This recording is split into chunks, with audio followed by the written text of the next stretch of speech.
David Kimmelfeld, bonjour. Dans un Bonjour. peu moins d'un mois aujourd'hui vont se dérouler les élections municipales et métropolitaines. Alors comment vous pensez que les électeurs vont se décider alors qu'ils n'ont toujours pas compris d'abord qu'ils allaient voter deux fois et puis ils n'ont toujours pas compris non plus quelle était la différence entre les compétences des uns et des autres? Vous allez faire comment pour essayer de les séduire? D'abord, on fait déjà depuis longtemps Et ça les marche choses. pas bien encore. Les choses progressent, Ah on bon? le voit, ouais, les choses Vous êtes progressent. Puis on se sent optimiste? Moi, je suis toujours très optimiste et les choses progressent. On le voit d'ailleurs à travers y compris les sondages, où on voit bien que les gens commencent à s'intéresser de plus à cette élection, aux deux élections. C'est vrai que l'élection municipale, du coup, eh bien, permet de mettre un projecteur sur les élections métropolitaines. On le voit aussi, les campagnes sont mêlées, entremêlées. Pour tous les candidats, tout le monde joue sur le même registre, élection métropolitaine et élection municipale. Donc je crois qu'aujourd'hui, les gens commencent à capter qu'il y a des projets. Et puis nous avons présenté, nous, notre projet avec 400 propositions. On est présent dans toutes les circonscriptions, donc non, je crois que les choses sont en train d'avancer. Est-ce que quand même ce flou qui existe pour bon nombre d'électeurs ne va pas déboucher sur le fait que les décisions vont être prises en fonction des étiquettes politiques? Et là, si c'est le cas, ça va vous desservir parce que vous êtes dissident à La République En Marche, mais vous n'avez pas d'étiquette. Non, moi, je ne suis pas un dissident, je suis quelqu'un qui rassemble des gens de tous bords sur notre liste, sur nos listes. Et puis la deuxième chose, je crois que c'est surtout la force du projet. Et on le voit d'ailleurs, hein, le dernier sondage, qui reste un sondage, il faut le prendre avec beaucoup de recul, montre que finalement, avec 18%, je suis en 3e position, sans étiquette. Donc ça montre que c'est d'abord avant tout la force du projet, et peut-être porté par un homme un peu particulier. On le voit aujourd'hui, on a d'un côté un Gérard Collomb qui est complètement isolé, seul, qui n'a pas de projet, et de l'autre côté des Verts. C'est vous qui le dites. C'est pas que moi qui le dis, c'est aussi les chiffres qui le montrent, et puis de l'autre côté des Verts qui eh bien, lisent essentiellement par l'écologie, et uniquement par l'écologie, et je crois être celui qui incarne finalement l'équilibre.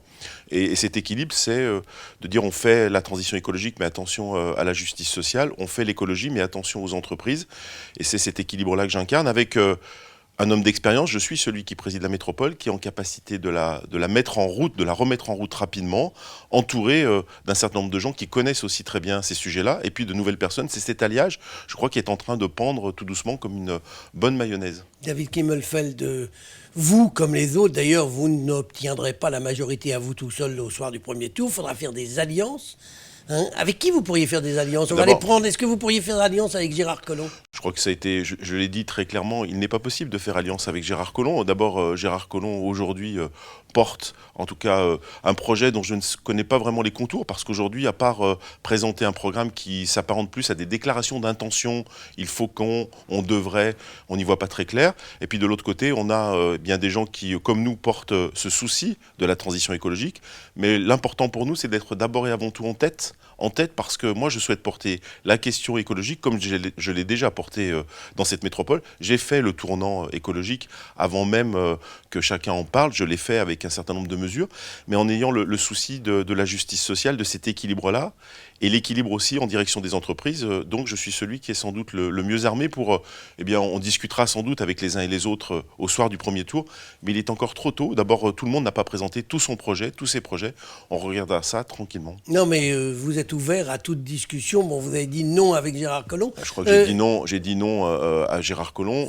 Non républicain, je veux dire, ça paraît évident, mais peut-être faut-il encore le préciser. Ça vous gêne pas d'avoir comme vice-président aux finances un sarkozyste, Monsieur Brome?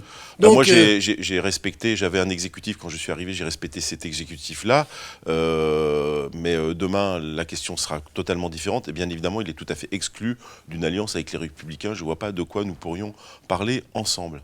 Alors dites-moi, vous êtes pour l'abandon du bouclage du périphérique, le fameux anneau des sciences, et vous êtes pour le développement des transports en commun. Qu'est-ce que vous différencie des écologistes? Vous en avez parlé à l'instant, mais on ne voit pas bien. Non, mais la grande différence, c'est celle-là, c'est que moi, je ne lis pas l'avenir de cette métropole et des habitants et des habitantes de cette métropole uniquement par la question écologique. Je la vois par l'ensemble de ces questions. La métropole, c'est beaucoup de compétences. C'est des compétences en matière de protection de l'enfance, de handicap, du vieillissement, les questions du logement. On voit bien, par exemple, que sur le logement, si on veut baisser le prix du logement, il faudra continuer à construire, à faire en sorte d'accueillir les nouveaux arrivants. Voilà une différence que nous avons, une différence sur cette question de la relation aux entreprises.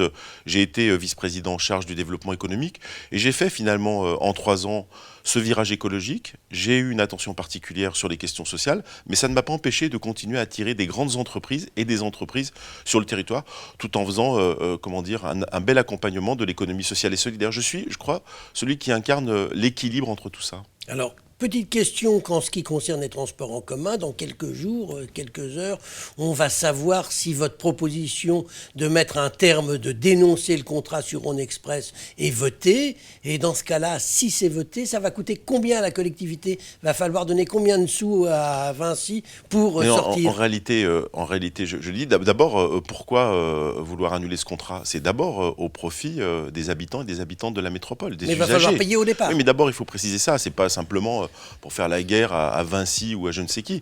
C'est pour améliorer les conditions de transport et améliorer les conditions tarifaires pour les habitants et les habitantes de la métropole. Et puis au passage aussi pour les touristes. Ensuite, ça coûtera dans un premier temps 30 millions d'euros, 35 millions d'euros. Mais c'est une somme que nous récupérerons sur la durée, sur les 5-6 prochaines années, parce que ce contrat est un contrat extrêmement favorable. Et quand on exploite ce contrat, on gagne au final de l'argent. Donc ça ne coûtera rien du tout à la collectivité et encore rien aux habitants et aux habitantes de cette métropole.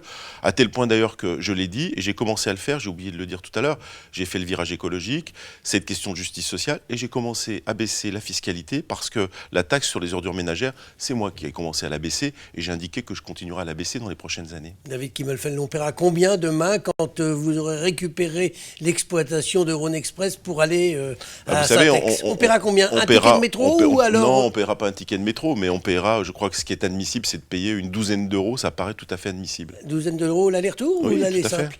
Tout à fait. L'aller-retour? Oui, ah bon, c'est ce qu'il faut faire. Dites-moi, on a parlé des transports en commun, on a parlé d'écologie, mais il y a un autre sujet qui intéresse les gens, c'est la sécurité.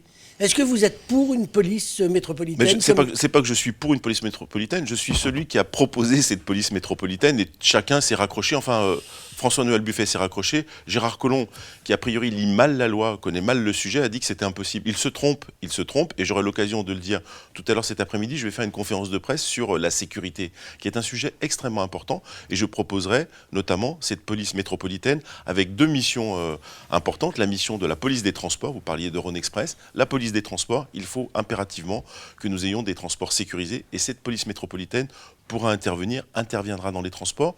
Une police métropolitaine qui fera la sécurité aussi aux abords des collèges, en lien étroit toujours avec les maires des communes. C'est le maire qui a le pouvoir de police, mais cette police métropolitaine pourra agir sur l'espace public. Et bien évidemment, je ferai cette proposition. Et j'en suis extrêmement favorable puisque je suis à l'origine de celle-ci. Combien de personnes pourraient faire partie de cette police métropolitaine?